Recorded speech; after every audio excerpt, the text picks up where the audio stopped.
প্রায় শান্ত বাতাবরণ তৈরি করা দরকার। শান্তি যখন থাকবে তখন উন্নয়ন হবে।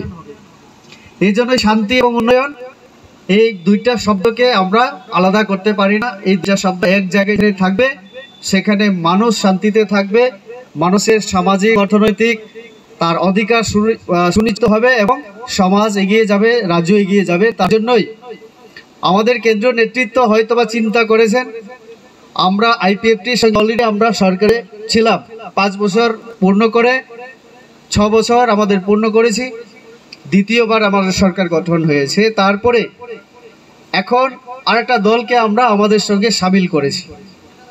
আপনারা দেখেছেন যে যখন সিএবি সিটিজেনশিপ অ্যামেন্ডমেন্ট বিল পার্লামেন্টে এসেছিল, আমি সন্ধ্যাবেলায় ওনাকে ফোন করেছিলাম উপমুখ্যমন্ত্রী হিসাবে।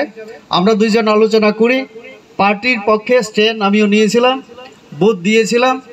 এবং সেই সময় ত্রিপুরা রাজ্যে আমার বিরুদ্ধে কিছু রাজনৈতিক দল, কিছু লোক আমার বিরুদ্ধে নানাভাবে জাতি বিরোধী, এই বিরোধী বলে আখ্যায়িত করার চেষ্টা করেছিল। উগ্রপন্থীরা মারার হুমকি, নানান ধরনের কথাবার্তা আপনারা হয়তোবা শুনেছেন বিভিন্ন মিডিয়ার মাধ্যমে। আমাদের কেন্দ্রীয় সরকার ঠিক করেছেন, যারা হাঙ্গামা চালায়, যারা এই সমস্ত করে যদি এইভাবে চলতে থাকে, আমাদের রাজ্য শান্তি এবং উন্নয়ন থাকবে না। তার জন্যই আমাদের একটা নতুন সিদ্ধান্ত, এবং সেই সিদ্ধান্ত মোতাবেক কৃতি দেবী সিং দেববর্মাকে এখন প্রার্থী করা হয়েছে। এখন আপনাদের অনেকের মনের মধ্যে এই কথা প্রশ্ন জাগতেই পারে যে কেন এই সিদ্ধান্ত, এটা আমাদের কেন্দ্রীয় সিদ্ধান্ত, এটাই আপনারা মনে রাখুন।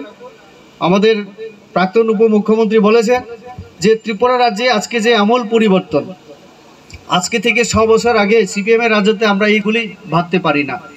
আজকে মহিলাদের যে লাখপতির শব্দগুলো আমরা শুনছি, মহিলাদেরকে ক্ষমতায়ন করা, আর্থিকভাবে, তারপরে রাজনৈতিক অধিকার দিয়ে 33% আপনাদের জন্য রিজার্ভেশন, তারপরে সেলফ হেল্প গ্রুপের মাধ্যমে আর্থিক আপনাদের ক্ষমতায়ন করা, আর্থিক শক্তি বৃদ্ধি করা, এইগুলি মোদিজির শাসনে আমরা দেখেছি। সমাজের সার্বিক বিকাশের জন্য আমাদের সরকার কাজ করছে। তার জন্যই পুরো দেশের মধ্যে এখন একটাই নাম, নরেন্দ্র মোদী। এবং এই জন্যই পার্টি ঠিক করেছে এবারে আমরা 303 নয়, 350 নয়, এবারে 400 পার আমাদের টার্গেট। কেননা আমাদের দেশকে পৃথিবীর মধ্যে 3 নম্বর শক্তিধর রাষ্ট্র হিসেবে গড়ে তুলতে হবে।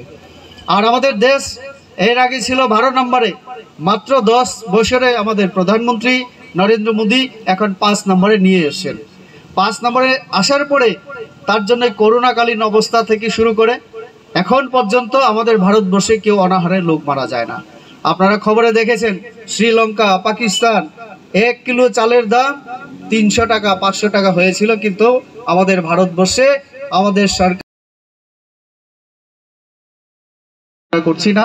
আপনারা সকাল সকাল গিয়ে ভোট দেবেন, নিজেদের গণতান্ত্রিক অধিকার প্রয়োগ করবেন, এই কথা বলে মোদিজির হাতকে শক্তিশালী করবেন।